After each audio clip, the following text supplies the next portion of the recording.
하나님의 말씀 함께 보겠습니다. 마태복음 10장 11절부터 13절까지 말씀을 다 같이 한 목소리로 합독하겠습니다. 마태복음 10장 11절로 13절입니다. 같이 읽습니다. 시작. 어떤 성이나 마을에 들어가든지 그 중에 합당한 자를 찾아내어 너희가 떠나기까지 거기서 머물라.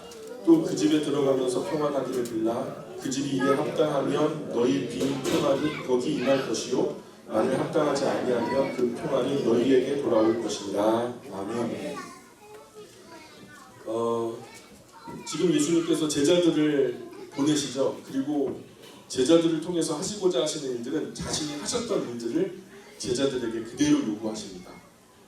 그렇게 하나님의 나라의 복음을 전파하게 하시고 또 병든 사람 있으면 치료해주고 귀신 들린 사람 있으면 귀신을 쫓아내기도 하면서 그렇게 예수님이 보여주셨던 그 모습 그대로 제자들도 그렇게 하기를 원하셨다라는 것을 우리가 지난 시간에 함께 나눴죠.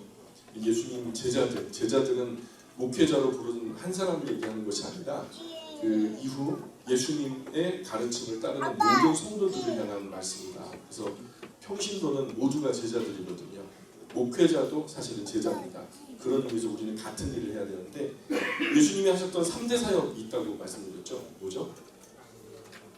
전파하는 거, 가르치는 거, 또 치료하는 거. 이 세 가지를 예수님의 3대 사역이라고 하죠. 이 일들을 우리가 해야 합니다. 교회는 그분의 가르침을 따르는 공동체이기 때문에 우리 교회라고 하면 최소한 이 세 가지는 항상 함께 가야 될 줄 압니다. 자, 그런데 오늘 어떤 성이나 그 제자들이 말입니다. 그 제자들이 예수님의 심부름으로 이 세 가지 사역을 하기 위해서 어떤 마을이나 동네로 파송을 되지 않습니까? 그 파송돼서 성이나 마을에 들어가거든 그 중에 합당한 자를 찾아내서 너희가 떠나기까지 거기서 머물라. 그죠? 한 지역, 한 집, 그 성 동네 한 집에 들어가가지고 거기를 정하고 처음 정한 그곳에 머물러야 된다라고 안내를 하고 계셔요. 근데 왜 이런 말씀을 하시냐면 갔는데 들어간 집이요 처음에는 아쉬워서 들어갔는데 너무 누추해요. 또 부대 시설도 별로 좋지 않고 옆집이 방이 크다. 또 따뜻한 물도 나온다. 뭐 반찬도 좋다. 용돈도 준다. 그래가지고 한 지역에 있으면서 이리저리 옮겨 다니면 덕이 안 되겠죠. 그러면 시험이 되고 분쟁거리가 되죠. 더 큰 하나님 사역에 큰 방해가 되니까 그러면 안 된다. 마땅한 불편함을 감수하면서 정한 그 가정에서 머물라. 복음이 전해지는 곳에 이리저리 옮겨 다니고 회방거리가 될 수 있다는 것을 말씀하는 거죠. 12절 13절에 보면은 또 그 집에 들어가면 평안하기를 빌라. 그 집이 이에 합당하면 너희 빈 평안이 거기 임할 것을 만일 합당하지 아니하면 그 평안이 너희에게 돌아올 것이니라. 우리가 다른 집에 방문하는 말입니다. 그리스도인은 어떤 집에 방문할 때 제일 먼저 집 구경하는 게 아니에요. 야, 집 예쁘다. 잘 꾸며놓고 산다 하면서 여기저기 기웃기웃 심지어 화장실까지 막 수색을 하시는데 다른 집에 가면 다른 분의 집에 초대를 받고 가게 되면요. 그렇게 집 구경이 먼저가 아니라 제일 먼저 거실에 온 가족이 모여있는 그런 거실에 마당과 같은 곳에 먼저 앉아 가만히 이제 기도부터 하셔야죠. 먼저 거실에 조용히 앉아서 하나님께 그 집에 평안과 복을 비는 것이 먼저입니다. 그 가정이 예수님을 믿든 안 믿든 예수님을 알든 모르든 간에 우리의 본분이에요. 그 가정에 들어가서 제일 먼저 평안을 빌고 복을 비는 거. 또 어떤 분은 기도를 하는데 너무 길게 해요. 내가 그리스도인이고 이 가정이 복을 받아야 된다. 그런 사명감에 무릎을 꿇고 그냥 정좌해가지고 간절히 기도하는데 막 소리를 높여 기도하고 그러면 민망해요 또. 그러면 안 되고 집주인이 부담되잖아요. 교제가 회방될 수 있으니까. 가장 우리의 중요한 것은 복음 전파예요. 그죠? 이 하나님의 말씀의 귀한 도가 그분의 마음에 흘러 들어가야 되기 때문에 이것을 초점으로 해서 부담이 되거나 누가 되는 것은 최대한 막아서고 인격적으로 상식적으로 우리가 접근해야 될 줄 알아요. 그래서 간단하게 그 집에 들어가서 거실에서 정중하게 앉아 평안을 빌고 복을 빌고 하나님께 평안을 빌지만 만약에 그 가정이 평안을 받아들이기 합당하지 않은 그릇이다. 하나님의 복은요 깨끗하죠. 아주 소중하죠. 거룩하잖아요. 그런 거룩한 것이 아주 천한 그릇에 담길 수 있겠어요? 그러면 안 되겠죠. 하나님도 그런 가치 없는 것에 자신의 귀한 복들을 흘려보내지 않으세요. 알아먹을 만한 사람들에게 하나님의 복을 흘려보내죠. 그러니 그 가정이 전혀 이 평안과 복을 받아들일 만한 그런 합당하지 않은 그릇이라면 그 가정의 평안과 복을 비는 그분에게 다시 그 평안과 복이 돌아올 것이다 라고 말씀이 얘기하는 거죠. 그러니 우리가 모든 가정마다 무조건 평안과 복을 비는 것은 중요한 일인 것 같아요. 14절 계속해서 읽어보겠습니다. 14절 시작. 누구든지 너희를 영접하지도 아니하고 너희 말을 듣지도 아니하거든 그 집이나 성에서 나가 너희 발의 명치를 떨어버리라. 우리가 상대가 즐거운 마음으로 초대하지도 않고 잔뜩 부담이 돼가지고 교제하기도 싫어해요. 그냥 그리스도인 자체가 싫대요. 너희 말 듣고 싶지도 않대요. 그러면서 말 섞기도 싫다는데 자꾸 눈치도 주고 막 그러는데 그런 곳에 가서 나는 의로운 핍박을 받는 거야. 그거는 의로운 핍박이 아니라 눈치가 없는 거예요. 그런 거절하고 부담스럽다 하고 그런 교제를 갖다 거절하는 데는요, 굳이 우리가 비집고 들어가서 앉아가지고 예수님의 복음을 전한다 이렇게 할 필요가 없어요. 예수님도 그런 거 원치 않으세요. 우리가 그런 전도해보겠다고 밀고 들어가 앉아 있는 것도 인격적이지 않고요. 인격적이신 하나님은요, 우리가 마음을 열어주기 전에 절대로 밀고 들어오시는 분이 아니잖아요. 우리가 성경에서 만나는 하나님, 우리가 인격적으로 만나는 하나님은 우리가 마음을 안 연다고 넌 살아야 되니까 무조건 열어야 돼 뜯어 제끼고 들어오시나요? 그런 비인격적인 하나님 아니잖아요. 인격이란 것은 그렇게 얻을 수 없는 거더라고요. 하나님도 우리가 거절하는데 끝까지 앉아가지고 사명감에 그냥 붙어 앉아가지고 어떻게 해보겠다고 그런 거 원치 않으시더라고요. 하나님은 인격에 대해서 강제하는 것을 정말 싫어하세요. 또한 하나님은 하나님의 자녀들도 그렇게 인격적으로 교제하고 인격적으로 전도하기를 원하실 거예요. 저는 그렇게 믿어요. 거절당하면 그냥 오시면 됩니다. 우리가 거지가 아니거든요. 너무나 소중한 것을 전달해주는 사역자들이에요. 그 가치를 모르는 사람에게 굳이 얼려 하고서 넣어줄 필요는 없어요. 언젠가 하나님이 은혜 주셔서 성령께서 감화하셔서 그 영혼이 준비되는 어느 날 내가 아닌 다른 도구로 그 가정을 복음화시킬 수도 있거든요. 그건 나에게 속한 것이 아니니까 꼭 나에게서 그 열매가 얻어져야 돼. 이건 교만한 거고요. 우리가 인격적인 모습으로 끝까지 권면은 하되 거절하면 강요하지 말고 되돌아 서라는 거죠. 15절 계속 읽어볼까요? 15절 시작. 내가 직접 너희를 이르노니 이스라엘의 손과 온갖 전도자가 되시리라. 전도자가 어떤 성이나 동네나 가정에 들어갔는데 그런 전도자를 그렇게 문전박대 한다면 또 부담스러워하고 거절하고 눈치 주고 같이 있는 걸 힘들어하고 그러면 굳이 거기 앉아서 눈총 받으며 앉아있을 필요가 없다는 거예요. 인격적인 거절은요, 하나님도 더 이상 나아가지 않으시거든요. 우리 주인님이 더 이상 나아가지 않는데 종된 우리가 뭐라고 그걸 비집고 들어가가지고 밀어제끼면 되겠습니까? 안타깝지만 이런 동네, 이런 가정은 결국 심판의 날에 멸망당하게 된다라고 예수님께서도 말씀하시고 하나님의 말씀과 복음을 가지고 온 사람을 영접하지 않는 도시나 마을, 가정과 개인이 어떤 운명을 맞을 것인지에 대해서 확실하게 보여주는 구절이 바로 15절인 거죠. 그러니 안타깝지만 이 인격을 우리가 강제할 수 없으니까 주인님이 그렇게 하시는 대로 종들은 따를 수밖에 없어요. 다만 우리는 어떻게 해요? 기도해 줄 밖에. 16절 계속해서 읽어볼까요? 16절 시작. 또한 내가 너희를 보내니 양을 이리 가운데로 보내가 보다. 그러므로 너희는 내가 지혜롭고 그들을 같이 충만하라. 일이 하면 우리가 잘 이해가 어렵죠. 늑대 하면 훨씬 더 쉽죠. 늑대들 가운데 양을 보내면 어떻게 될까요? 그냥 막 뜯어 먹히겠죠. 그런 것처럼 예수님을 알지 못하는 세상 가운데 예수님 복음을 가지고 나아가게 되면은 저 사람들이 가만히 두질 않아요. 예수님을 구주와 주님으로 믿는 사람은 선하고 순수하고 인격적으로 살려고 작정한 사람들이에요.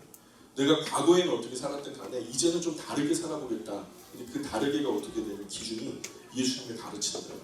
굉장히 인격적인 거거든요. 그러니 날카로운 뿔도 없어요. 양에게 어떤 날카로운 뿔이 있나요? 뾰족한 발톱도 없어요. 뿔도 없고 뾰족한 발톱도 없는 그런 양으로 표현하세요. 그런데 세상은 이런 그리스도인의 순수함을 역이용해가지고 잡아먹으려고 들거든요. 그러니 이런 가운데 참 안타까운 상황들이 많이 생겨요. 꼭 예수 믿는 사람들 예수님 복음 빙자해가지고 나 예수님 복음 들을 건데 하면서 그걸 역으로 이용해가지고 사기치고 못되게 하는 사람들이 있거든요. 우리 자녀들이 군대 가면 어떻게 될까? 우리 자녀가 시집 가면 잘할까? 걱정이 되죠, 사실. 사람들이 우리 아이를 잘 모를 것인데 자칫 군대에서 고참이 우리 아이를 오해해가지고 이런 성격을 오해해가지고 괴롭히면 어떻게 하나? 또 우리 아이가 시집 가가지고 시댁 어른들한테 대할 때 우리 아이를 잘 몰라가지고 이런 저런 잘못 때문에 뭐 미움털 박히면 어떡하나? 참 안쓰러운 마음이죠. 그럴 때 부모님이 충고하죠. 군대 가는 아들에게 시집 가는 딸에게 경상도 말로 단디해라. 단디해라. 야무지게 굴어. 똑똑히 행동해. 하면서 그렇게 얘기하잖아요. 예수님도 제자들 세상 가운데 복음 가지고 내보낼 때 그런 마음이셨을 거예요. 지금 여기서 뭐라 그래요? 뱀처럼 지혜롭게 굴어. 비둘기처럼 순결하게 굴어. 그죠? 모든 상황에서 뱀처럼 지혜롭게 피할 것은 피하고 알릴 것은 알리되 중요한 것은 그럼에도 불구하고 순결함을 훼손당하지 말라는 거죠. 마치 우리가 바다 한가운데 떠있는 배와 같이 우리는 바다를 떠날 수 없는 거예요. 배라고 하는 운명은. 그리스도인의 운명은 세상 한가운데 살아가야 돼요. 현실에 뿌리박은 영성이 되어야 되거든요. 현실을 떠나서 산속에 살면서 경건하다 말할 수 없는 거예요. 경건은요 아주 피비린내 나는 공격 가운데 유지되는 것이 경건이거든요. 경건하지 못한 세상 가운데 우리 자신을 지켜내는 것이 사실 경건의 노력이거든요. 전쟁과도 같아요. 그래서 영적 전쟁이라고 말하는 거예요. 그렇기 때문에 우리가 배라고 하는 존재가 바다 가운데 있지만 바닷물이 배 안으로 들어오면 문제가 되잖아요. 우리도 그리스도인이지만 그리스도인으로서 세상 가운데 있지만 세상이 우리 안으로 들어오면 안 되는 거예요. 우리를 지키고 세상 가운데 우리를 구별하면서 세상 가운데서 살아가야 될 사명이 우리에게 있는 거죠. 그래서 예수님이 말씀하시는 부분이 그런 거죠. 우리가 각박한 세상과 맞닥뜨릴 때 순결함을 포기하고 강팍함으로 변질되지 말라는 말씀이죠. 그리스도인이 견디고 인내해야 할 부분이죠. 부딪혀 변질되면 안 되죠. 깨질지언정 변질되면 안 되는 거죠. 예수님은 복음을 전하는 이들이 만사형통할 거다 이렇게 말씀하신 적 없어요. 성경을 100번 넘게 읽어도 만사형통할 거야. 예수님 믿어봐. 만사형통할 거야. 이렇게 말씀하신 적이 없어요. 그런 약속을 하신 적이 없어요. 오히려 거친 반응 의식하셔서 조심시키셔요. 반드시 너가 핍박이 오거든. 어려움이 생길 거야. 이렇게 말씀하시죠. 핍박은 마치 당연히 따라오는 것으로 말씀하세요. 너희가 내 이름 때문에 모든 사람으로부터 미움을 받을 것이다. 이렇게 말씀하세요. 너희가 내 이름 때문에 모든 사람으로부터 미움을 받을 것이다. 그리스도인이 내 잘못 때문에 미움받으면 그건 창피한 거죠. 내가 실수하고 내가 죄지어서 사람들이 손가락질 받고 야 그리스도인은 제가 왜 저래? 그 의의 핍박이 아니라 내 잘못 때문에 당하는 핍박이고요. 그런데 우리가 그냥 순수하게 예수님을 열심히 믿고 따를 뿐인데 그냥 이유 없이 우리가 단지 그리스도인이기 때문에 미워한다면 그건 어떻게 해야 돼요? 그걸 견뎌야 되는 거예요. 내가 뭐 잘못해가지고 죄를 지어서 미워한다면 그거 받으셔야 돼요, 당연히. 근데 그것이 아니라 내가 예수 믿는 것 때문에 내가 그리스도인이기 때문에 미워한다면요, 그거 피하면 안 돼요. 감추면 안 돼요. 우리가 예수님 믿다가 신앙생활하다가 복음 전하다가 미움받는 것을 두려워하면 안 돼요. 안 그러면 예수님 못 믿어요. 예수님 믿고 신앙생활하고 복음을 전하다가 미움받는 것이 정상이라고 성경이 말씀하고 있어요. 미움받을까 싶어서 입도 안 떼고 가만히 있어버려요. 내가 그리스도인 것을 아무도 모르게. 준비된 영혼이 그런 영혼이 있거든요, 사실. 우리가 그때를 위해서 사람들 가운데 살게 하셨고 마음이 준비된 사람들에게 성령님께서 우리에게 흘러가게 하셔서 준비된 마음에 합당한 복음을 전하기 위해서 우리가 세상 가운데 살게 하신 거거든요. 우리는 다만 때를 얻든지 못 얻든지 주시는 은혜에 따라서 겸손하게 성실하게 진실하게 전하면 되는 거예요. 안 받으면 그만이고요. 나머지는 성령 하나님께서 하실 일이라는 거죠. 그래서 17절에 볼까요? 17절에 시작. 사람들이 전파라 그들이 너희를 공에 넘겨주겠고 그들의 현장에서 채찍질하라. 복음 전하다가 옥에 갇히기도 하고 사람들 중에서 사람들이 다 보는 가운데 채찍질을 당할 수도 있다. 당시 채찍질을 할 때 옷을 입혀놓고 채찍질을 안 해요. 그냥 요즘 말로 속옷만 입혀놓고 맨살에다가 막 하고 심지어는 속옷도 다 없이 그냥 벌거벗겨 놓고서 짐승의 뼈 날카로운 조각이나 납덩어리를 달아가지고 가죽에다 메어서 쳤거든요. 그러니까 채찍질 할 때마다 살점이 툭툭 떨어져 나가죠. 예수님이 그런 채찍질을 당하셨어요. 근데 그런 것들을, 그런 잔악함을 사람들이 또 보고 싶어해요. 그래서 사람들이, 구경꾼들이 사방으로 삥 둘러있는 가운데 우리가 단지 예수님 믿는 것 때문에 채찍질을 당할 수 있다는 거예요. 고소고발 당하고 경찰에 잡혀가는 혹독한 대가를 지불할 수도 있을 거예요. 당시 제자들에게 복음 전하다가 그런 일 생길 수도 있다라고 말씀하셨어요. 당시는 정말 그랬어요. 지금 현재 우리는 진짜 너무 평화로운 때를 지내고 있죠. 우리가 예수님 복음을 전하는데 누가 우리를 갖다 잡아다가 막 감옥에 가두던가 막 채찍질하진 않잖아요. 그죠? 전해도 박해받지 않아요. 눈치 조금 받는 정도죠. 기독교 역사상 지금 우리처럼 세상의 복음을 전하다가 어떤 핍박도 없는 이런 때가 없었어요. 지금이 이상한 시대예요. 2000년 기독교 역사를 되돌아보면 지금 예수님의 복음을 전하면 언제나 핍박이 돌아오는 것이 상식이었거든요. 근데 예수님의 복음을 전해도 핍박이 없다? 이건 굉장히 특이한 시대인 거예요. 은혜의 시대거든요. 지금 중국에 가서 복음 전해도 금세 추방당해요. 쫓겨납니다. 중국이 뭐 문호가 열려가지고 막 잘된다, 거기 뭐 선교가 좋다 그랬는데 지금요 그리스도인 또 선교사들이 많이 쫓겨나고 있어요. 인도 무슬림 이 지구 위에 많은 지역에서 예수님이 있는다면 재판도 없이 몰매 맞아 죽는 일이 현재도 일어나고 있어요. 지금 우리가 이상한 거거든요. 우리 나라가 예수님 믿는 것 때문에 사실 우리가 돈만 보고 있죠. 예수님 믿는 것 때문에 손해 본 일이 어디 있어요? 거룩한 부담을 감당하는 경우가 거의 없거든요. 신앙이나 교회 이런 것을 통해서 덕을 보죠. 정상이 되기 위해서 조금 욕도 먹어보고 또 손해도 보고 핍박을 받는 것이 그리스도인의 정신 건강에 참 좋아요. 너무 평안한 신앙생활은 우리의 약성을 잃어버리게 만들어요. 우리의 예리하고 아주 그냥 그 인생을 바꿀 만한 묵직한 진리가 사실 맨살의 세상과 부딪힐 때 드러납니다. 금이 단련될수록 더 빛이 영롱하게 일어나잖아요. 그 단련의 과정이 별로 달갑지 않죠. 불처럼 뜨거운 용광로에 여러 번 들어갔다 나와야 불순물들이 걸러지고 영롱한 그 빛을 더 찾게 되는 것처럼 오늘 어려움이 없는 그리스도인보다 여러 어려움을 극복한 그리스도인이 훨씬 더 아름답게 빛나죠. 그래서 평안한 신앙생활 한 분들은요 보면 알아요. 근데 어떤 분들은 정말 불같은 시험을 연단받는 시험들을 통과해가지고 겨우 이 자리에 앉아가지고 찬송가 1000마디에 목이 메어오는 그런 분들이 많거든요. 자, 계속해서 18절부터 19절, 20절 한번 읽어볼까요? 18절, 19절, 20절 시작. 또 너희가 나로 말미암아 총독들과 임금들을 회개하리니 이는 그들과 이방인들에게 증거가 되게 하려 하시니라. 너희를 넘겨줄 때에 어떻게든 무엇을 말할까 염려하지 말라. 그새 너희에게 할 말을 주시리니 말하는 이는 너희가 아니라 너희 속에서 말씀하시느니 곧 너희 아버지의 성령이시니라. 지금 누가 누구에게 말씀하고 계시죠? 예수님께서 파송할 제자들에게 지금 말씀하고 계시는 거예요. 제자들이 뜻하지 않게 어떤 높은 이들 앞에 서게 될 것을 말씀하세요. 우리가 아니에요. 그죠? 우리도 그렇게 될 가능성이 있죠. 그때는 제자들을 통해서 하나님의 말씀을 전하시려는 하나님의 인도하심이죠. 그럴 때 그 높은 사람, 왕이나 권세자들, 임금 앞에 서게 될 때 우리 무슨 말 해야 되지 고민할 필요가 없다라고 예수님 말씀하세요.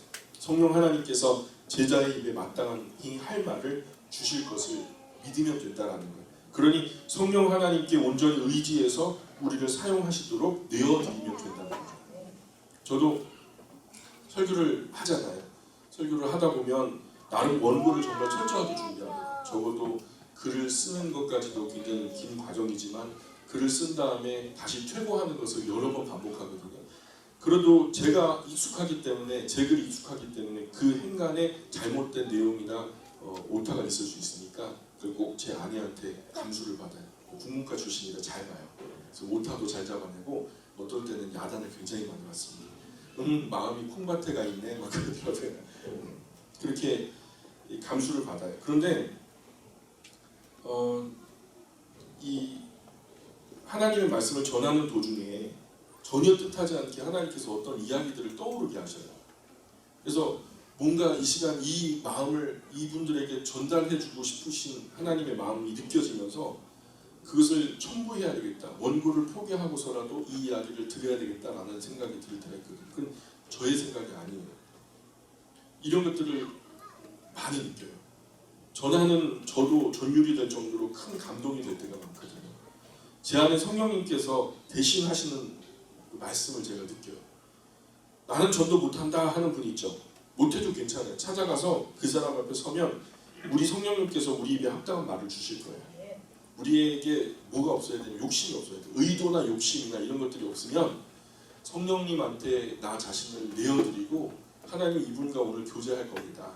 교제하는 가운데 지혜의 말들을 주세요 하면서 기도함으로 나아가게 되면요. 이야기하는 흐름에 선도 하나님께서 지도해 주시고요.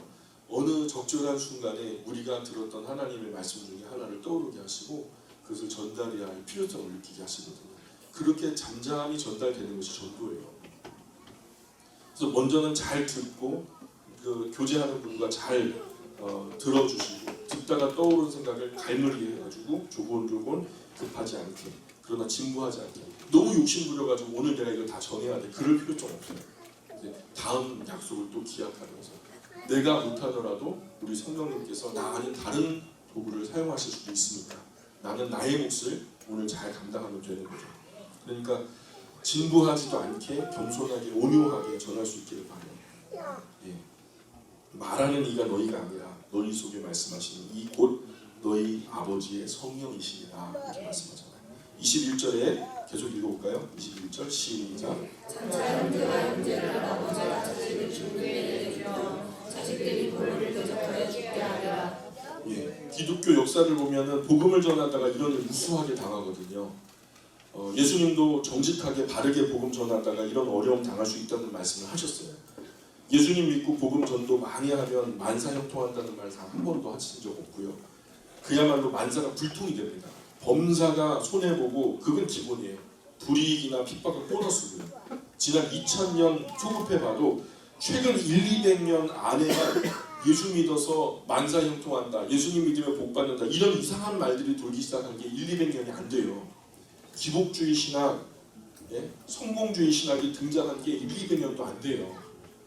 성경은 단 한 번도 예수님 믿어서 만사 형통 그런 말 한 적 없어요. 더 큰 가치의 삶의 소망을 위해서 오늘 이 삶을 희생해야 된다는 말씀을 늘 하셨지만 이 땅에서 뭔가 복이 된다, 성공한다 이런 말씀을 하신 적이 없어요. 거짓 선지자나 이단 사이비들이 사람들 꼬시려고 하는 말들이 이런 말들이거든요. 절대로 예수님 그렇게 말하지 않아요. 그런 적이 없어요. 우리가 자랑하면 예수님 믿고 손해본 걸 자랑해야 되고요. 우리가 자랑하려면 예수님 믿고 믿는 것 때문에 상처받고 예수님 전하다가 핍박당하고 예수님 복음 전하면서 소름당한 거 그런 거 자랑해야죠. 맨 교회들에서 간증 세운다고 하면 전부 다 예수 믿고 갑부된 사람들. 예수 믿고 뭐 어디 땅을 샀는데 하나님 보여주시더래요. 이 땅을 샀는데 거기 길이 하필이면 났다네요.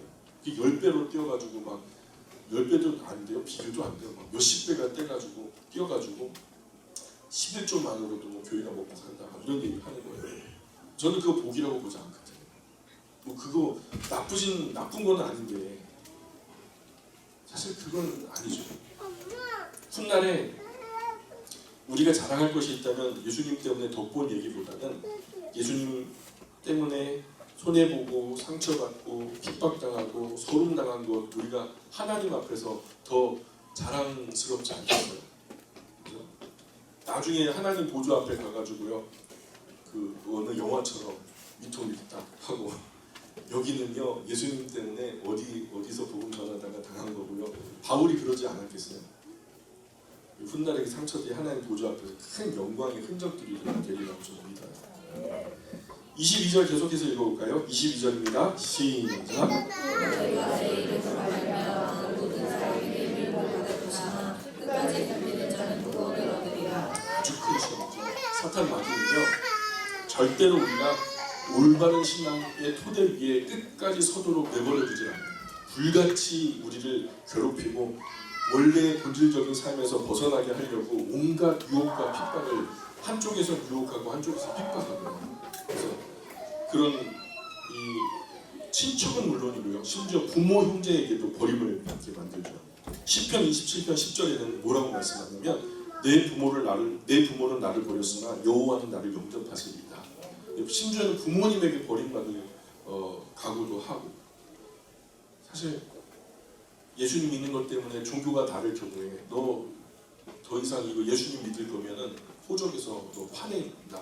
그래가지고 용단 내리고 호적에서 파임을 당하면서도 예수님 포기하지 않았던 분들이 있었거든요. 사실 나를 아는 많은 이들이 미워하고 핍박하고 죽기를 바라는 상황이 될 거예요. 썬다슨 같은 경우에도 그런 전기를 보면 그런 예들이 많이 나오거든요. 가문이 그를 죽게 하려고요, 독약을 타요. 도시락에 마지막으로 싸준 도시락에다가 독약을 타가지고 썬다슨을 내보내요. 그 먹고 죽으라고. 가족이 나 생각해 주는 게 아니라 내가 죽기를 바라더라니까요. 그래도 버틸 수 있는가 하는 거예요. 참과 거짓을 가리는 혹독한 기질이 있을 거예요.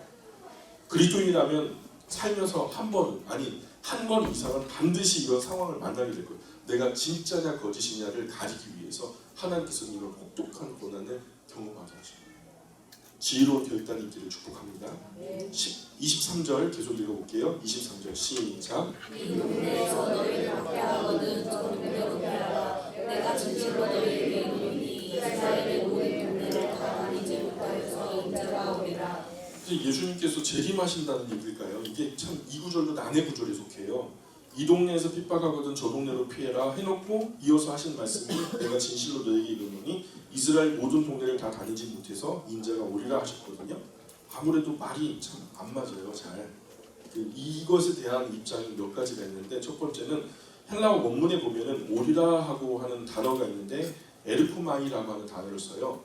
에르코마이라고 하는 단어는요, 오다라는 말도 되지만 사실 가다라는 말도 돼요. 떠나다라는 말도 돼요. 그래서 그 의미, 단어 하나가 갖는 의미가 적어도 3개, 4개가 일반적이거든요. 오다라는 말도 되지만 가다도 되고 떠나다라는 얘기도 된다면, 그 영어의 come이라고 하는 것이 오다도 되지만 가다라는 말도 되거든요. 그런 의미가 있는 거죠. 마찬가지로 에르코마이라는 단어도 오다, 가다, 떠나다라는 의미가 포함되어 있다면, 이 구절이 어떤 의미가 될 수 있냐면 이 동네에서 핍박하면 저 동네로 피하고 저 동네에서 핍박하면 다시 다른 동네로 피하라. 그렇게 열심히 전하다 보면 이스라엘 모든 동네 다 다니지 못해서 내가 떠나야 될지도 모른다. 이런 말씀인 거죠. 떠난다는 것은 예수님께서 승천하시는 것을 말씀하시는 거예요. 오다라고만 번역하니까 영원한 안의 구절이 되어버리는데 이걸 가다 또는 떠나다로 해석할 수도 있다는 거죠. 또 하나는 오리라라고 하는 그 시점이 부활 후에 다시 제자들에게 오심을 이야기하는 걸 수도 있어요. 부활하신 이후에 제자들이 숨어있는 곳에 예수님이 나타나셨잖아요. 이 제자들이 예수님 고난당하시는 그 순간에 다 도망가서 숨어있는 그들을 찾아서 예수님이 찾아가셨죠. 예수님의 고난과 죽으신 가운데 명령하신 사명 열심히 수행해라. 어디 도망가지 말고 이스라엘 이 동네 저 동네 전하다 보면은 부활하여 다시 찾아오신 예수님이 오셔서 다시 만나게 될 수 있다. 이런 말씀이라고 또 주장하는 설도 있고요. 그래서 어디서 그리스도인으로 살다가 박해를 받아서 큰 어려움과 심지어 죽임을 당할 것 같으면 다른 동네로 피다. 나는 여기서 뼈를 묻겠다. 뭐 죽으면 죽으리라 이러면 안 된다는 거예요. 죽을 상황이 되면 피해야죠. 우리 주님도 지금 그 얘기하시는 거거든요. 우리가 배교하면서 살아남으려고 비굴하게 그런 건 아니지만 내가 굳이 그냥 바울도 그랬잖아요. 피할 수 있으면 피하잖아요. 핍박하면 다른 곳으로 가면 돼요. 일할 때가 많아요. 그러니 가라는 거예요. 바울도 고린도에 일제히 송사가 일어나고 핍박이 되니까 떠날 때가 됐나 보다. 보따리 싸고 다른 데로 가잖아요. 에베소에서도 막 복음을 전하다 보니까 자기들 밥그릇을 막 그냥 뺏을 것 같으니까 사람들이 다 모여가지고 크다 에베소 사람이 아니며 하면서 3시간 4시간 막 하면서 막 바울을 죽이려고 하니까 바울이 그냥 미련 없이 떠나가잖아요. 그런 거에 연연해할 필요 없어요. 우리 교회에서 장로님, 권사님, 집사님 핍박이 일어나면 어떻게 해요? 장로님, 집사님, 권사님 핍박이 일어나요. 사람들이 나를 막 뭐라 그래. 그러면 떠날 때가 되었나 보다. 그렇게 하면 돼요? 구름에 달가듯 떠나야 돼요? 갈등이 있을 때마다 교회 떠나면 교회는 누가 지켜요? 이건 그 말이 아니에요. 그죠? 그리스도의 복음을 전하는 중에 믿지 않는 자들로 인해서 큰 핍박이 일어날 때 굳이 그 핍박과 위협을 견디며 자기를 지킬 이유는 없다는 거예요. 그리스도인의 정체성을 가지고 어느 곳에서 일을 하는데 핍박이 심하게 일어난다면, 그래서 더 이상 복음을 전파하기가 어려워졌다면 떠날 때가 되었나 보다 하면서 떠나는 것도 아름답게 잘 하시면 된다는 거죠. 그리스도인의 앞모습도 참 중요하지만 뒷모습은 배다 아름다워야 될 줄 믿습니다. 그런 말씀을 하고 계십니다.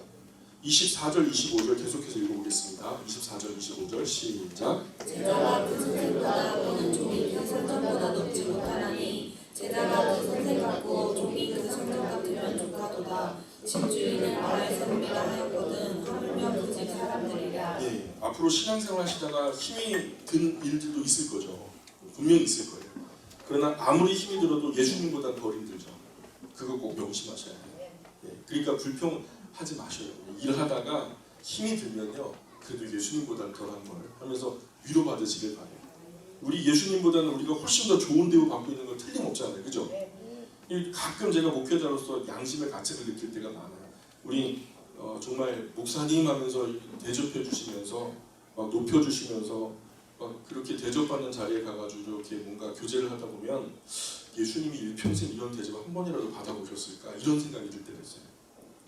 나는 종인데 근데 주인은 이런 대접 받아본 적이 없는데 종이 뭐 잘났다고 내가 이런 대접을, 이 황송한 대접을 받을까?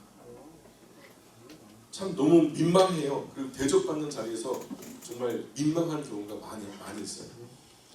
그렇다고 푸대접 받으면 사실 기분 좋지는 않죠. 그죠? 푸대접 받는 사람 누가 기분 좋겠어요? 사실 그 편도 별로 기분 좋은 일은 아니에요. 이래도 민망하고 저래도 기분 나쁘고 어떻든 우리 주님 앞에서 분에 넘치는 대접은 별로 마음에 안 편해요. 그러니 이 성도와 함께 먹자면 몇천 원 국밥 한 그릇만으로도 족하고, 그죠? 쓰자면 별로 필요한 것도 없으니 그냥 아꼈다가 더 어려운 다른 분에게 도와주셨으면 좋겠어요. 더 이상 목회자에게는 돈 쓰지 마시라. 제자가 그 선생보다 높지 못하고 종이 그 상전보다 높지 못한데 종이나 제자가 스승보다 상전보다 더 큰 대우를 받고 있는 것은 그건 참 잘못된 거죠. 못된 사람이, 그런 못된 사람이 하나 있거든요. 주인보다 더 대접을 황송하게 잘 받는 그런 개아지 같은 못된 종이 하나 있는데 오산동 저 8층 상가에 있어요. 그런 사람. 저 상가교회 참 못된 목사예요. 자, 지금 선생님을 상전을 바알세불 왕귀신 들려가지고 이상한 이적을 행한다고 말하는 판에 그 집에 종이나 제자는 욕먹고 무시당하는 걸 당연한 것으로 여겨도 이상하지 않다는 거죠. 그러니 우리가 예수님의 이름으로 어디 가서 무슨 멸시를 당할 때 항상 우리가 명심할 것은 하나님, 예수님은 나보다 더 하셨어. 우리가 예수님 때문에 죽진 않았잖아요. 예수님 나 때문에 죽으셨는데 예수님은 나보다 더 하셨어 하면서 마음 다잡으시기를 축복합니다. 그런데 사실 그게 잘 안 돼요. 막상 일이 터지잖아요. 그래가지고 막 혈기가 올라오고 분이 차고 막 그러면 예수님은 뭐 나보다 더 하셨는데 뭐 그렇게 사실 넘기기가 참 쉽지 않거든요. 막상 그런 일을 당하면 속에서 부하가 치밀고 머리가 지끈거리고 입이 바짝바짝 마르고 잠도 안 오는 거예요. 그래도 우리가 항상 예수님의 제자라는 신분을 잊지 마셔야 돼요. 제자가 그 선생 같고 종이 그 상전 같으면 족한 것이다. 우리는 예수님보다 언제나 나은 상황이 있다는 것을 잊지 마셔야 돼요. 예수님은 머리 둘 곳도 없었잖아요. 여러분 머리 둘 곳에서 지금 오셨잖아요. 그죠? 자, 10장 26절에 보시면 그런즉 그들이 누구죠? 그래서 지금 제자들을 누가 예수님이 제자들에게 말씀을 하는 거죠. 파송 전에. 자, 그러면 그런즉 그들은 누구냐면 전하다가 만나는 세상 사람들을 말하는 거죠. 전하다가 만나는 세상 사람들을 두려워하지 말라. 감추인 것이 드러나지 않을 것이 없고 숨은 것이 알려지지 않을 것이 없느니라. 그죠? 결국 하나님 앞에서 다 선명하게 드러나게 되어 있어요. 비밀은 없어요. 27절에 내가 너희에게 어두운 데서 이르는 것을 광명한 데서 말하며 너희가 귓속말로 듣는 것을 집 위에서 전파하라. 그러니까 쉬쉬하면서 뒤에서 말하지 말자는 거예요.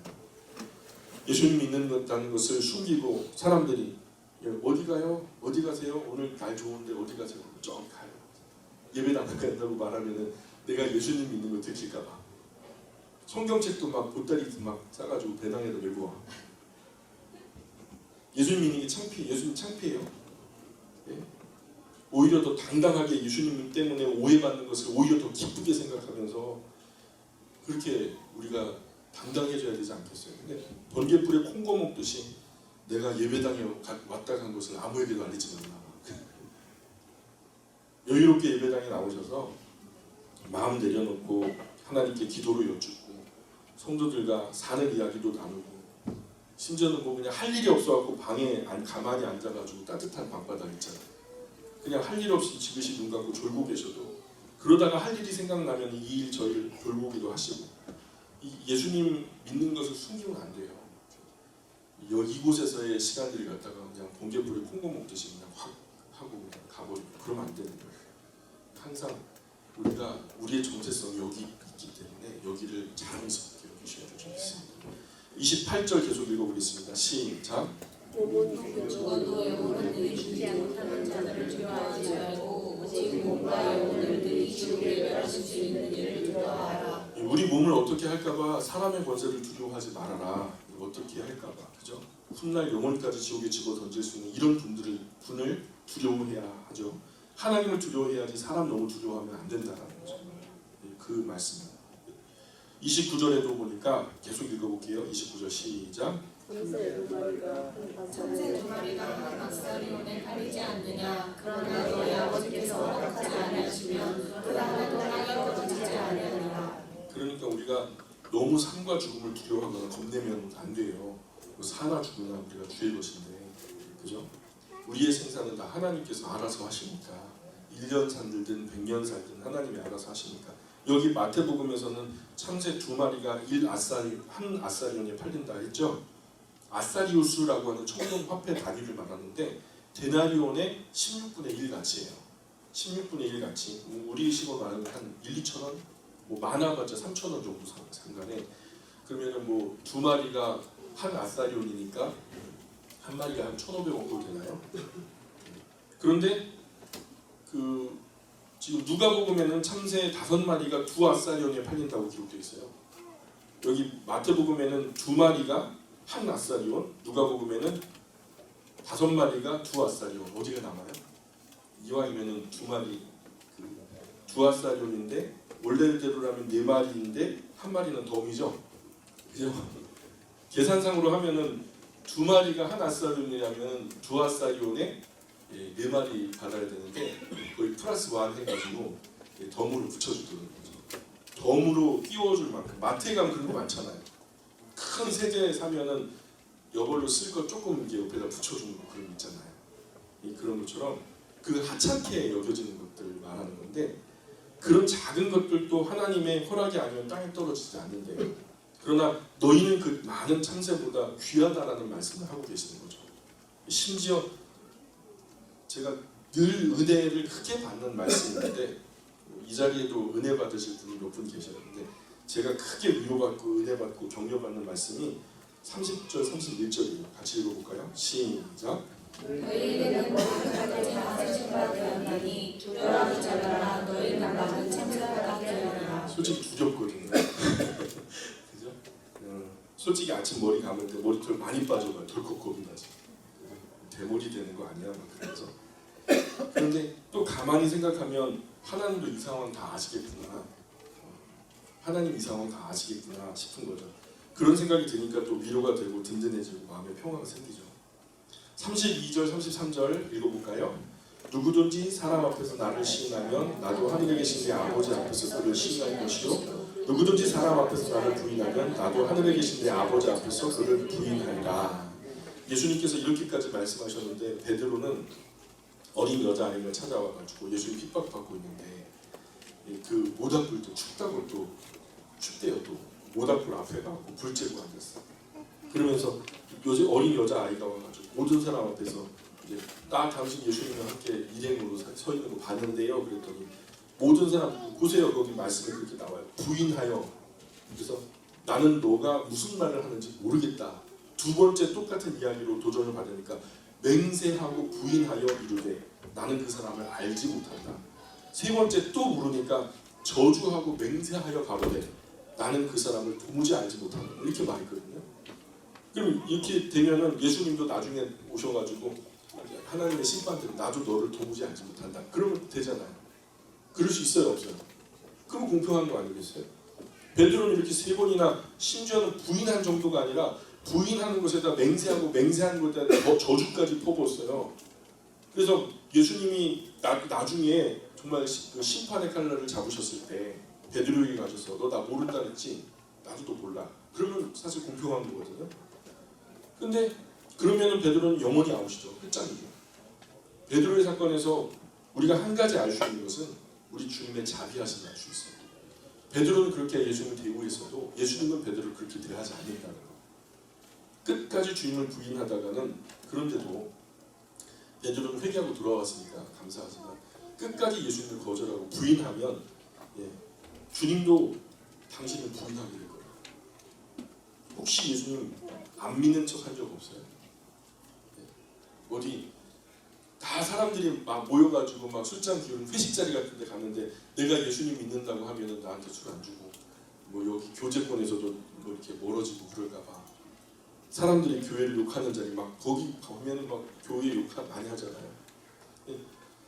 그런 자리에서 너 교회 다니지 않아? 뭐 전에 다녔었지. 어느 분이고 그런 자리에서 맞아 나 그리스도인이야 라고 당당하게 밝히는 게 참 쉽지 않죠. 모든 원성이 사실 나에게 쏟아질 거 아니야. 너희 교회는 왜 그래? 애써서 나서서 밝혀 욕을 먹을 필요는 없지만 상황이 되어서 사람들이 나의 신앙을 물을 때 예수님 믿는 거 감추면 안 돼요. 무리의 비난과 비판을 알지만 그렇게 받게 될 거 알지만 담대히 밝힐 때 하나님은 우리를 신실하다 여기실 거예요. 내가 예수님을 나의 구주와 주님으로 섬기는 것을 비밀로 하면 안 돼요. 평소 따돌림 당할까 봐 예수님 믿는 것을 쉬쉬하던 사람이 마지막 어려움의 큰 날이 이뤘어요. 목에 칼을 들여놓은 상황에서 너 예수님 믿어 안 믿어? 라는 결단의 순간이 오면은 그거 선한 판단 이루어지겠어요? 술자리 앞에서도 감추는 판에? 예수님 당시에 정말로 예수님 믿는 것 때문에 목이 달아나는 상황이었어요.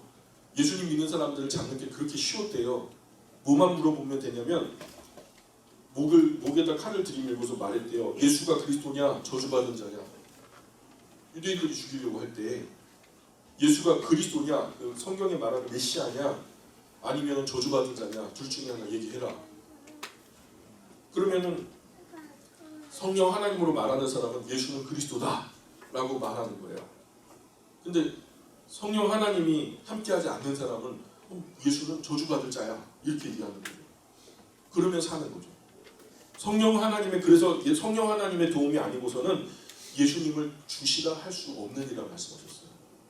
우리 한번 찾아볼까요? 고린도전서 12장 보세요. 고린도전서 12장 2절. 고린도전서 12장 2절 3절입니다.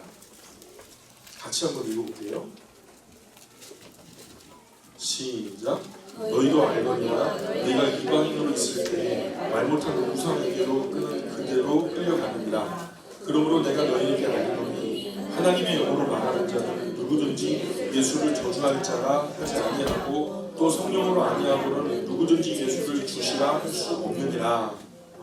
처음 교회 성도 중 결국 죽음이 두렵고 목숨이 아까워서 나중은 모르겠고 우선은 살고 보자. 나중에 예수님께 회개하면 되지 하면서 그 신앙을 배교하는 사람들이 참 많았다는 거예요. 모진 핍박을 견디기가 어려워서 당장 찾아오는 불이익을 감수하기가 힘들어서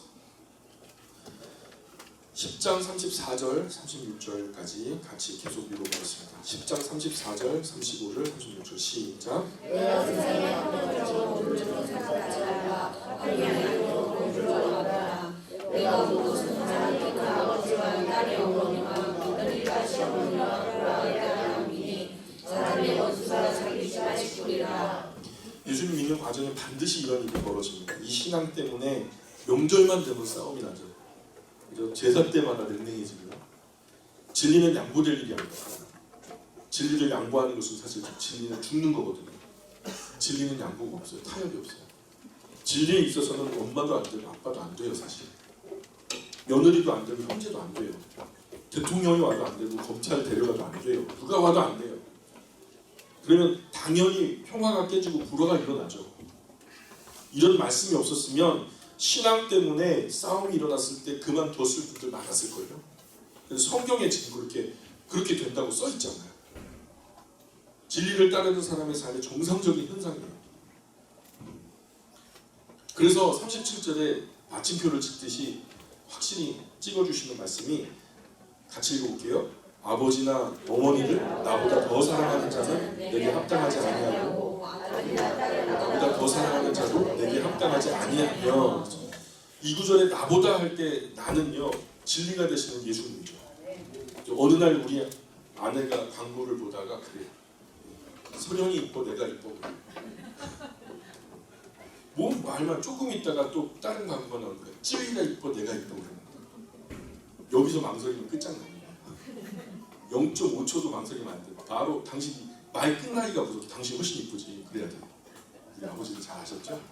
예, 무조건 꽃이 이뻐 내가 이뻐 내가 이뻐 하기도 전에 당신이 이뻐 그래야죠. 당신이 훨씬 저도 그렇게 살아남았거든요.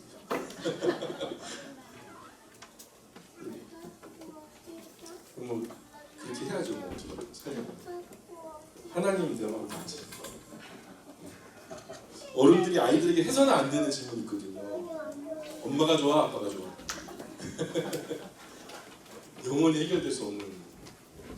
저는 이렇게 물어요.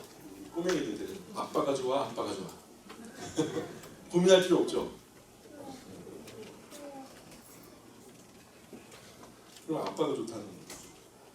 아이들은 이렇게 질문해야 행복해해요. 우리의 신앙도 예수님이 좋아 예수님이 좋아 그러면 참 좋겠어요. 그죠? 예수님이 좋아 예수님이 좋아 하면 참 좋아요. 근데 우리가 세상 살다 보면은 항상 당신 내가 좋아 그 교회가 좋아 그러거든요. 나야 교회야 선택해. 양자 간에 명확한 대답을 해야 되는 상황이 반드시 생기거든요. 그래서 이런 상황에서 예수님이야 교회야 하나님이야 나야 가족이야 신앙이야 듣는 가족은요 키워준 부모는요 함께 사는 남편 아내 만약에 하나님이 더 좋아 교회가 더 중요해 이런 식으로 얘기하면요 얼마나 섭섭하겠어요. 안 그래요? 섭섭하죠. 그런 건 묻는 거 아니야 하면서 거절하셔야 돼요. 진리는 양보가 없는 거죠. 섭섭함을 감수할 때가 있어요. 네. 감수할 때가 있어요. 하나님 섭섭하게 하는 것보다 그 편이 좀 나은 거죠. 갈등이 있더라도. 오늘 말씀이 그런 말씀이에요. 38절에 또 자기 십자가를 지고 나를 따르지 않는 자도 내게 합당하지 아니하니라. 십자가를 진다는 말은요. 십자가가 뭐죠? 사형틀이죠. 자기 사형틀 지고 예수님 따라가야 된단 말이죠. 그럼 사형틀을 진다는 의미는 무슨 의미인가요? 죽을 준비한다는 말이죠. 그 예수님을 믿을 때 어떤 각오로? 죽을 각오로 예수님 따라가야 된단 말이죠. 그런데 처음 교회에서 사도가 되는 것은 예수님처럼 결국 마지막에는 갈보리 가서 십자가에 못 박힌다는 각오를 한 사람만 성도가 될 수 있었던 시절이에요. 아, 우리도 어쩌면 예수님처럼 저렇게 될 수 있겠구나라는 것을 사람들이 어렵지 않게 예상할 수 있었단 말이죠. 고린도전서 아까 봤지만 15장 29절에 보면은 이런 말씀만 나와요. 만일 죽은 자들이 이 죽은 자들은 뭐냐면 이제 예수님 때문에 죽은 사람들을 말해요. 죽은 자들이 도무지 살아나지 못한다면 죽은 자들을 위하여 세례를 받는 자들이 무엇을 하겠느냐? 어찌하여 그들을 위하여 세례를 받느냐? 이런 말을 하거든요. 그러니까 여기서 죽은 자를 대신해서 세례를 받는 것이 교리적으로 맞지 않아요. 죽은 사람은 끝난 거예요. 우리의 관할을 벗어나요. 그러니까 죽은 자는 그들을 대신해서 우리가 세례를 받도 아무 소용이 없는데 여기서 죽은 자를 위해 세례를 받는 자 이렇게 말하는데 이 말이 도대체 무슨 의미입니까?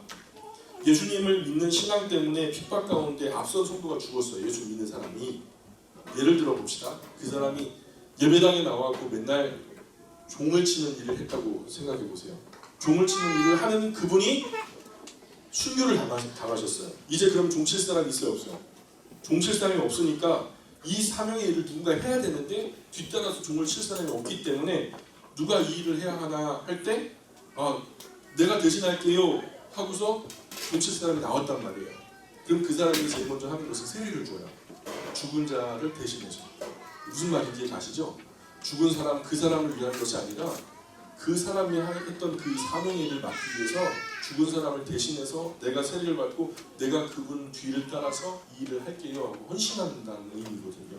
죽음을 각오하고 헌신한다는 의미예요. 그래서 죽은 사람을 대신해서 세례를 주고 앞선 이에 그 일을 감당하게 했다는 말씀이죠. 오늘 10장 38절을 같은 맥락에서 볼 수 있어요. 십자가를 지고 예수를 따르는 것, 오늘 세례를 받는 이유, 오늘 하나님의 자녀로 헌신된 우리 모두가 그 의미를 좀 더 무겁게 받아들여야 할 이유가 여기 있어요. 순교의 제물이 되더라도 이 신앙 굳게 지켜내시기를 축복합니다. 환난과 핍박 중에도 성도는 신앙 지켰네. 이 신앙 생각할 때에 기쁨이 충만하도다. 옥중에 매인 성도나 양심은 잘 얻었네. 우리도 고난 받으면 죽어도 영광되도다. 성도의 신앙에 따라서 죽도록 충성하겠네. 이게 바로 그 말씀의 맥락입니다. 예수님을 따랐던 사도와 제자들의 마지막은 반드시 십자가로 마무리됐어요. 가룟유다는 만 자살했죠.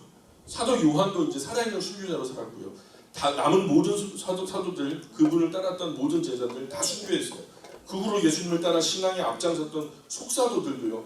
이 초대교회 역사를 보면 무수한 속사도들이 그렇게 핍박 중에 순교를 당했고요. 그 뒤에 따라 일어난 교부들도요. 다 순교합니다. 이런 모습이 순교의 신앙이에요. 39절 계속 읽어볼까요? 그런 의미에서 예수님께서 또 말씀하시기를 39절 시작. 자기 목숨을 얻는 자는 잃을 것이요 나를 위하여 자기 목숨을 잃는 자가 얻으리라. 여기서 목숨은 100년 미만의 목숨이 아니라 영원한 생명을 말씀합니다.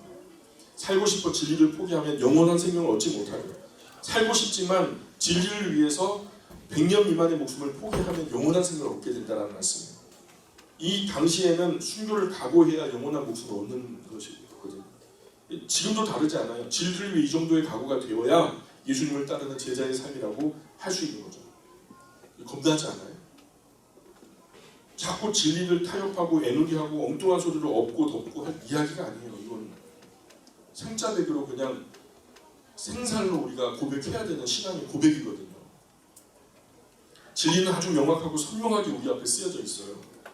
이렇게 진리를 확고부동하게 목숨 걸고 선택한 사람은 40절에 보니까 너희를 영접하는 자는 나를 영접하는 것이고 나를 영접하는 자는 나 보내신 이를 영접하는 것입니다. 이렇게 확실하게 진리편에 선 사도를 예수님의 제자를 영접하는 것은 하나님을 영접하는 것과 같은 의미로 여겨준다는 거죠.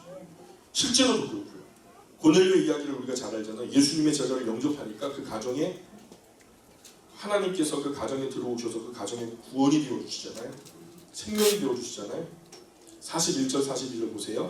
선지자의 이름으로 선지를 영접하는 자는 선지자의 상을 받을 것이요 의인의 이름으로 의인을 영접하는 자는 의인의 상을 받을 것이요 또 누구든지 제자의 이름으로 이 작은 자 중 하나에게 냉수 한 그릇이라도 주는 자는 내가 진실로 너희에게 이르노니 그 사람이 결단코 상을 잃지 아니하리라 하십니다.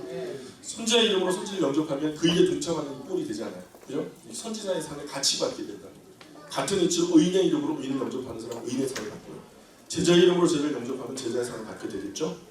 이 작은 자, 여기서 말하는 작은 자는 어떤 작고 연약한 사람을 말하는 것 같지 않아요. 흐름으로 보자면 여기서 이 작은 자에게 라고 하는 이 작은 자라는 것은요 제자를 말하는 거예요. 소자, 아주 어리고 작은 사람이 말하는 것도 있지만 그 중의적인 의미가 있으니까요. 근데 문맥의 흐름으로 보자면 여기서 이 작은 자라고 표현하는 것은 하나님의 복음을 전파하기 위해서 다니는 별 볼 일 없는 어떤 예수님의 제자. 우리 눈에 볼 때는 그죠? 문맥의 흐름으로 보건대 예수님을 따라 예수님의 일을 하는 어떤 제자를 두고 말씀하는 거죠. 그러나 작고 연약한 사람에게 작은 호의를 베푸는 것도 결단코 상을 잊지 않겠다라고 해석해도 뭐 큰 무리는 없어요. 선한 일에는 즐겨 동참하려고 해야 돼요.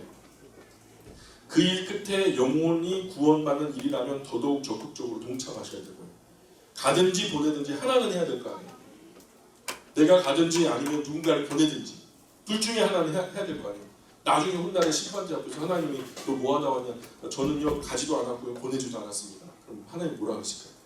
우리가 무슨 말을 할까요? 저는 우리 영광교회 3대 사명처럼 전도, 선교, 구제, 봉사 하나님의 말씀이 하나님의 사람을 세우는 이 꿈을 계속 지금 고민하고 있거든요. 전도, 선교 영역에서 우리 선한 사업이 조금 더 확장돼야 되겠다는 생각을 해요. 그래서 지금 계속해서 전도, 선교의 영역을 확장하기 위해서 기도하고 있고요. 말씀 교육의 일환으로 다음 세대를 위한 장학성 본격적으로 지원하는 것도 기도하면서 진지하게 준비하고 있어요. 전에는 우리가 회비를 모아서 뭐 여름이나 겨울에 독서 캠프를 갔잖아요. 제가 그 책을 읽다가 너무나 중요한 이야기가 담겨있는 책이 있으면 그 책을 가가지고 2박 3일 가둬놓고 아이들을 갖다가 함께 통독을 시켜버려요. 그럼 그때 당시 우리 아이들이요 베스트셀러 20위 안에 드는 걸 16권을 다 읽었어요. 아이들이 뭐 이해되든 안 되든 한 번은 그런 경험을 하다 보니까 아이들이 한층 성숙한 것을 보게 되거든요. 그 또한 이제 교육의 일환으로 우리가 장학사업으로 치워야 되겠다는 생각이 들어요. 아무튼 기도하면서 진지하게 준비하고 함께 기도해 주시길 부탁드립니다. 우리도 누군가의 헌금으로 선교를 받아가지고 복음을 듣게 된 겁니다. 그분들 미국의 선교사님들이 지금 유럽의 선교사님들이 우리나라까지 올 때 아무런 무일푼을 오지 않았거든요. 누군가의 헌신과 헌물로 이 자리에 있게 되고 그럼 우리도 당연히 동참해야 맞는 거예요. 적든 많든 선교에 동참하는 것이 좋아요. 우리 교회는 지금 책정되었던 전도 선교비 초과 달성하고 있어요. 원래 계획했던 거 우리 재정이 크지 않아가지고 예산을 작게 잡았던 것도 있지만은 이미 뭐 추가로 연초에 계속해서 여러 연약한 교회 목사님을 모시고 말씀도 들으면서 사례도 하고 또 지금 정기적으로 계속해서 후원하는 그런 것들도 있는데 참 지금 더 확장해야 될 것들 때문에 지금 고민하고 있으니까요. 아무리 어려워도 연약한 교회들과 선교사님들의 정기적으로 후원하는 것을 끊지 않고 지금까지 지속하고 있어요. 천국에 가셔서 이제 그때 조금 드렸는데 이게 이렇게 큰 상이 될 줄 알았으면 좀 많이 드릴 건데 이렇게 후회할 분들이 많을 거예요. 왜냐면 참 우리가 땅에서 심고 하늘에서 거둔다는 말씀 있잖아요. 그때 진짜 목사님 말씀 드릴 거예요. 가치 있게 쓰는 그런 거예요. 제가 부유하자, 제가 많이 먹자 그런 게 아니라 지금 현장에서는 복음이 전파되어지는 현장에서는 한 분이 아쉬워요. 우리가 월드비전이라든가 뭐 그런 데 보면은 진짜 어려운 아이들 많이 있잖아요. 그분들에게 우리가 위에서 뭐 정기 후원을 결성하지만 실질적으로 후원금이 그 사람들에게 도착할 때는 50%밖에 지원이 안 돼요. 시스템에 나머지는 다 들어가고 뭐 간사나 이 사람들 월급 줘야 되잖아요. 근데 선교사님들에게 가면요 90% 이상 그들에게 흘러가요. 우리 교회 헌금 얘기 잘 안 해요. 그래서 뭐 헌금으로 선교를 받아갖고 복음 듣게 돼서 지금 이 자리에 앉아있게 됐는데 사실 우리 교회는 헌금 참 예민하죠. 모든 한국 교회가 헌금에 관한 한 좀 예민해요. 제가 교회에서 헌금 이야기 잘 안 한다고 하니까 동영 목사님 그 잘하는 거 아니라고. 성도들도 복 받고 상도 받고 그래야 되는데 상도 못 받고 복도 못 받게 하는 거라고 막 그렇게 야단치시더라고요. 어르신 목사님이. 헌금을 가르쳐야 된대요. 근데 그러거나 말거나 저에게는 그런 은사는 없는 것 같아요. 제가 그런 걸 하면 좀 이상해요. 제 체질은 안 맞는 것 같아요. 그래서 다만 오늘 예수님께서 선자의 이름으로 선자를 영접하면 선자의 상을 얻는다.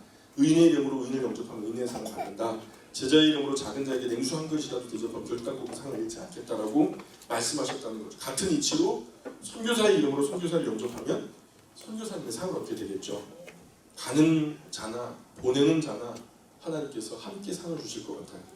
천국에서 이 땅의 살림을 보시면서 100년 미만 우리의 대차 대조표를 작성해가지고 꼼꼼히 계산하실 텐데 욕심과 사치를 위해서 쓴 걸 전부 다 마이너스 하실 거예요.